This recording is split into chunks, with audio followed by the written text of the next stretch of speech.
Yeah, what's going on out there? It's your boy Biggz, InternetSmarks. Did a little different this week. Shout out to the homie Chuck, to the bro menace, holding me down for the SmackDown review. And I just, it's an honor to do the CWC review this week. And wow, where do I start? First of all, CWC is literally the best programming other than NXT on television as far as wrestling production, as far as just everything you say that you love about professional wrestling. CWC gives it to you every time, and let's just get to it, man. 300 seconds. The first matchup was Grand Metalik versus Yoshihiro Tajiri. And for a match that went about 10-11 minutes, it was a great back and forth affair.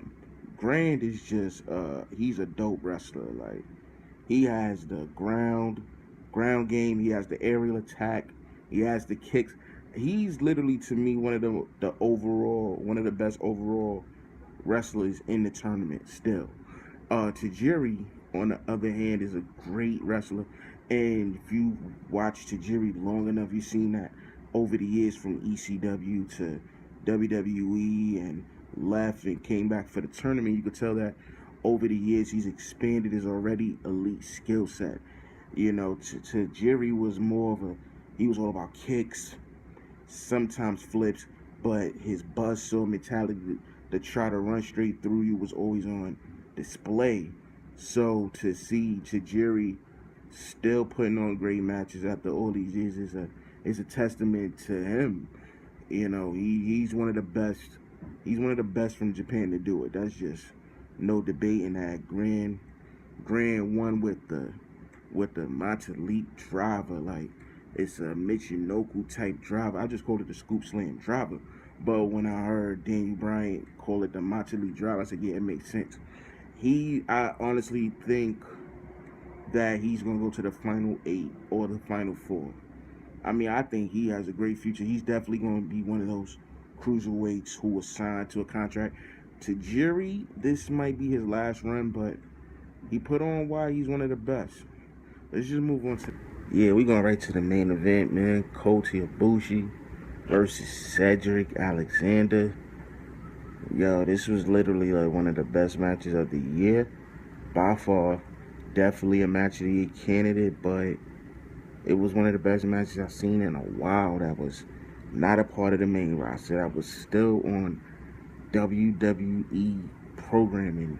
Like, you gotta think about this for a second, that this wasn't on a pay-per-view, this wasn't on Raw, it wasn't on SmackDown, it wasn't on NXT, it was on a tournament special, something that WWE main roster seems to shy away from. This, it had everything, Kota Ibushi doing this standing corkscrew moonsault.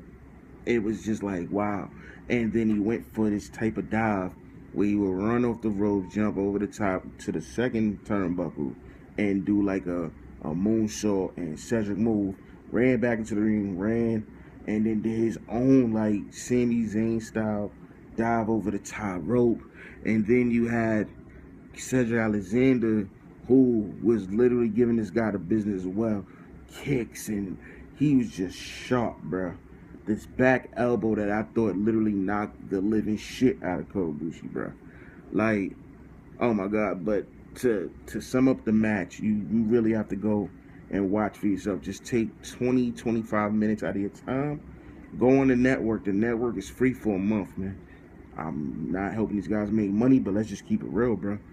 It was literally the pinnacle of the match, and yes, they was chanting "Fight Forever," which I was with them.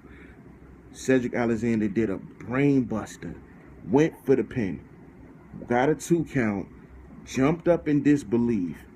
Kota Ibushi was on his knees, and he literally kicked the shit out of him, and literally went for the pin and got a 2 count again. And wow, just thinking about that match, I'm gonna watch that match again right after this review. Like, then Kota Ibushi catches him with Literally a Taz style German suplex. This was literally strong style at his best.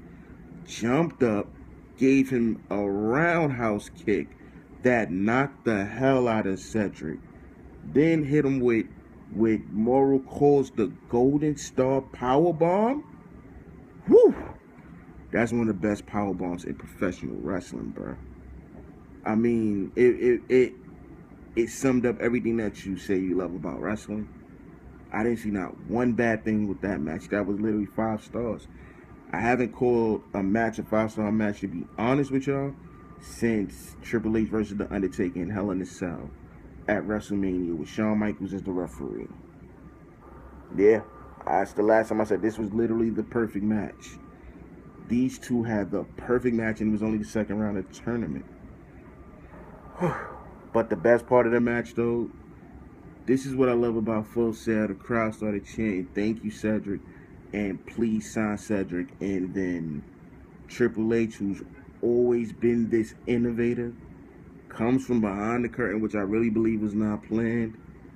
He raised Cedric's hand, shook his hand, and said, "Come on, let's go." As if to tell the crowd, "I hear you. I'm going to sign him because y'all want him here." I really believe he was going to get signed anyway, but I feel like this is going to see the deal. You will see him on NXT programming or the main roster sooner than later. That's just my belief.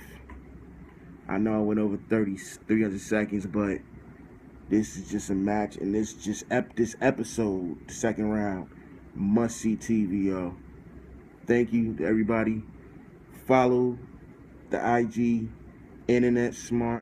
Make sure to follow us on Twitter at InternetSmarks1 for all news, rumors, and updates for everything WWE, as well as live tweets for all WWE programming.